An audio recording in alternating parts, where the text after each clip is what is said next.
ഇങ്ങോട്ട് വരാൻ ഇല്ല വികാസേ അങ്ങോട്ട് ചെല്ലടാ ഒന്ന് പറയാൻ ചെല്ലങ്ങോട്ട് വാടവേ ഇങ്ങോട്ട് അല്ലേ ഇരിയടാവേ ഇരി എടാ പേടിയായാലും ഇരിയടാ അവിടെ അങ്ങോട്ട് ഇരിക്കുന്നത് ഇരി എടാ ബാബു വളരെ കാലത്തിന് ശേഷമാണ് നമ്മൾ തമ്മിലൊന്ന് കാണുന്നത് അതുകൊണ്ട് നമുക്കൊന്ന് ആഘോഷിക്കണം എടാ വികാസേ എടാ ചേട്ടന്റെ പരിചയക്കാരെങ്കിലും കണ്ടാ എടാ ഡോക്ടറെ നീ ഇങ്ങനെ അങ്ങോട്ട് പേടിച്ചാലോ അല്ല നാരായണനോ 3 വിസ്കി ലാർജ് വിത്ത് സോഡ എനിക്ക് വേണ്ട നോ എടാ അല്ലേ ജീവിതത്തിൽ ഞാൻ ഇന്നുവരെ ഇതൊന്നും ഉപയോഗിച്ചിട്ടില്ല പ്ലീസ് വേണ്ട ജീവിതത്തിൽ ഇന്ന് വരെ ചെയ്തിട്ടില്ലാത്ത പലതും പിന്നീട് ചെയ്യേണ്ടി വരുന്നില്ലേ വെരി കറക്റ്റ് എടാ ബാബു നീ പെണ്ണ് കെട്ടിക്കഴിച്ചാ പിന്നെ നിന്റെ ഈ സോക്കാൾഡ് ചരിത്രം സൂക്ഷിക്കൂ അളിയാ ഇവന്റെ ഫസ്റ്റ് നൈറ്റ് തന്നെ ഒരു ഉഗ്ര റേപ്പ് സീൻ ആയിരിക്കും നാരായണ രാത്രി എത്ര മണിക്കാ ക്യാമറ സ്റ്റാർട്ട് ചെയ്യുന്നത് 9 മണിക്ക് പുതിയ ഒരു പെണ്ണിന്റെ ഫോട്ടോ വാതുക്കൽ കണ്ടല്ലോ ഏതാ സാധനം ബെറ്റി ഗോവാക്കാരിയാ എങ്ങനെ ഇരിക്കുന്നു ഉഗ്ര സാധനമാ നാരായണ ഷോ കഴിഞ്ഞ് അഡ്ജസ്റ്റ് ചെയ്യാൻ പറ്റുമോ സാറ് പറഞ്ഞാ പിന്നെ എന്നാ പോയി അറേഞ്ച് ചെയ്യും അപ്പൊ ഇന്ന് രാത്രി ക്യാമറയൊക്കെ കണ്ട് ആഘോഷമായിട്ടങ്ങ് പിരിയാം എന്താ ഞാൻ ഇല്ല ഇരിയവിടെ ഇരിക്കടാ അവിടെ ഇതാ വികാസം എനിക്ക് വേണ്ട ഇത് നീ കുടിച്ചില്ലെങ്കിൽ നിന്റെ തലയെ കൂടെ ഒഴിക്കും കണ്ണു അടച്ചങ്ങ് കുടിച്ചേരെ വേണ്ട ഒരു സിപ്പ് മതിയെന്ന് കുടിക്കേ ഞാൻ പറയുന്നത് കേട്ടോട്ടെ കുടിക്കുന്നത് അങ്ങനെ കുടിക്കേ അങ്ങനെ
കുമാരൻ പോയി കിടന്നോളൂ.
സ്വന്തം ഭാര്യ മറ്റൊരുത്തിന്റെ കൂടെ കിടക്കുന്നത് കണ്ടാൽ അവരെ വെട്ടിക്കൊല്ലാതെ ഞാൻ എന്ത് ചെയ്യണം എന്നെ? എന്റെ സ്ഥാനത്ത് ഏമാനായിരുന്നെങ്കിൽ എന്ത് ചെയ്യുമായിരുന്നു?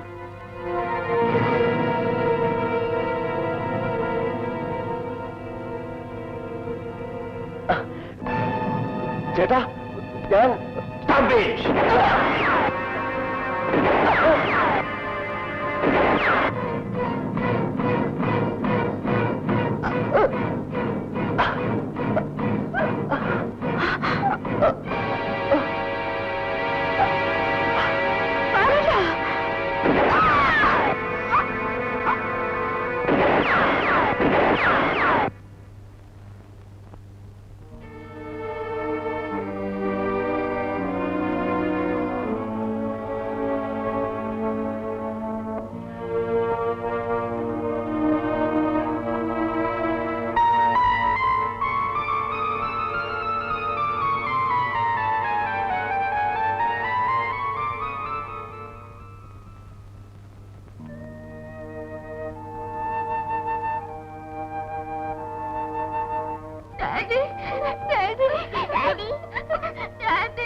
ഒരച്ഛനെ പോലെയാണടാ നിന്നെ ഞാൻ വളർത്തിയത്.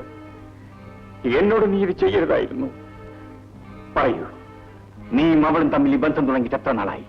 ചേട്ടാ, നിന്നെയും അവളെയും പേപ്പട്ടിയെപ്പോലെ വെടിവെച്ചു കൊള്ളാൻ എനിക്ക് സാധിക്കും. പക്ഷേ ഈ കുടുംബത്തിന്റെ മാന്യത... ചേട്ടാ, ഇനി നീ എന്നെ അങ്ങനെ വിളിക്കണ്ട. അവളെയും കുട്ടി എവിടെയെങ്കിലും പോയി ജീവിച്ചോളൂ. ആവശ്യമുള്ള പണം ഞാൻ തരാം. അല്ലെങ്കിൽ എന്നെ നീ കൊന്നോളൂ. ഇതാ ചേട്ടാ, എനിക്ക് മാപ്പ് തരൂ.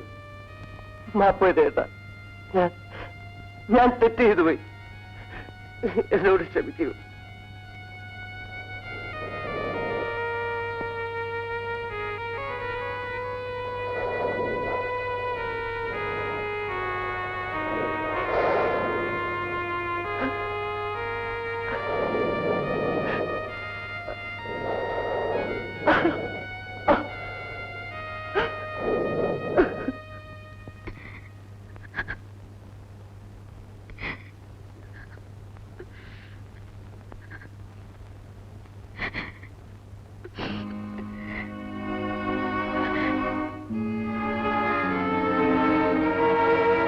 ഇത്രയും നാൾ നീയും അവനും ചേർന്ന് എന്നെ വഞ്ചിക്കുകയായിരുന്നു.